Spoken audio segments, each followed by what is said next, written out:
नमस्कार स्वामी भक्तांनो, स्वागत आहे तुमचं पुन्हा एका नवीन व्हिडिओमध्ये। जय जय श्री स्वामी समर्थ। स्वामी भक्तांनो, अशक्य ही शक्य करतील स्वामी या एका वाक्यानं मनाला कितीतरी धीर येतो। भक्तांचं मनोबल वाढवण्यासाठी स्वामींचं हे एक वाक्यच पुरेसं असतं।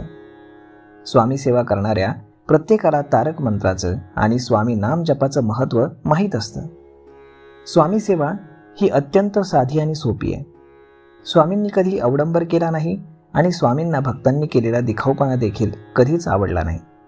त्यामुळे कोणत्याही प्रकारची स्वामी सेवा करत असताना ती शुद्ध मनानं आणि पवित्र भावनेनं करावी।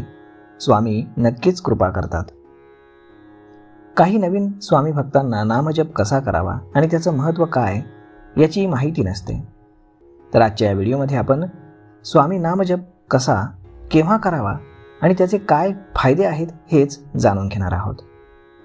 तर मग चला या व्हिडिओला शेवटपर्यंत पाहायला विसरू नका आणि व्हिडिओला लाईक आणि शेअर करायलाही विसरू नका। स्वामी भक्तांनो, देवाच्या नामजपामध्ये प्रचंड मोठी ताकद असते असं अनेक साधू संतांनी सांगितले। नामजप हा तुम्ही कुठल्याही देवाचा केला तरी जीवनातील प्रत्येक अडचणीतून सुखरूप मार्ग काढण्यामध्ये तुम्ही यशस्वी होऊ शकता। देवाच्या नामामध्ये एक वेगळीच ऊर्जा आणि शक्ती असते।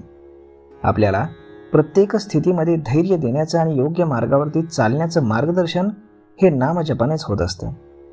त्यामुळे स्वामींच्या जपाचा देखील हाच फायदा आहे की यामुळे तुम्ही अध्यात्माच्या मार्गावरती तर येताच, मात्र चुकीच्या मार्गावरती कधीच चालत नाही। ही ताकद स्वामींच्या नामजपाची आहे। स्वामींच्या नामजपाच्या माळा जेव्हा तुम्ही करू लागता तेव्हा आपसुकच तुम्ही आध्यात्मिक मार्गावरती चालू लागता। आजूबाजूला सकारात्मक वातावरण तुमच्या तयार होतं। तुमच्या मनातील निगेटिव्ह विचार संपुष्टात येतात। पॉझिटिव्ह ऊर्जा तुमच्यामध्ये संचारते। यशाचे नवनवीन मार्ग खुलू लागतात। तुमचं प्रारब्ध कर्म हे नाहीसं होतं। पापांचा नाश होऊ लागतो आणि यामुळे तुमच्या आयुष्यातील अडचणी देखील हळूहळू कमी होतात। आणि सर्वात महत्त्वाचं म्हणजे स्वामी कृपा होते। स्वामींचं नाव घेण्यासाठी फार काही नियम नाहीत। तुम्ही अगदी मनापासून भक्तिभावानं कुठल्याही वेळी स्वामींचं नामस्मरण केलं ना तरी ते स्वामींपर्यंत अगदी सहज पोहोचतं।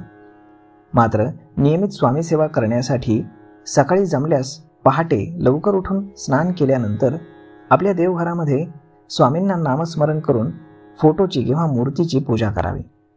धूप दीप लावून स्वामींना नैवेद्य दाखवावा आणि त्यानंतर जपमाळ घेऊन त्यावरती तुम्ही नियमित किमान 1 ते 11 माळा दररोज श्री स्वामी समर्थ या नावानं मंत्र म्हणावा।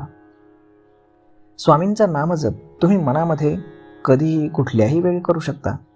मात्र नियमित स्वामी सेवा करण्यासाठी देवघरामध्ये जप करण्यासाठी सर्वात उत्तम वेळ म्हणजेच पहाटे ब्राह्म मुहूर्तावरती तुम्ही जप करावा। पहाटे जर जमत नसेल तर सकाळी किमान लवकर उठून हा जप करावा। हा जप दुपारी 12 ते 5 वाजेपर्यंत कधीही करू नये। त्यानंतर सायंकाळी दिवे लागण्याच्या वेळी तुम्ही जप करू शकता। हे नियम नित्य स्वामी सेवेसाठी आहेत। तुमच्या मनामध्ये नामस्मरण करण्यासाठी कुठलीही वेळ नाही।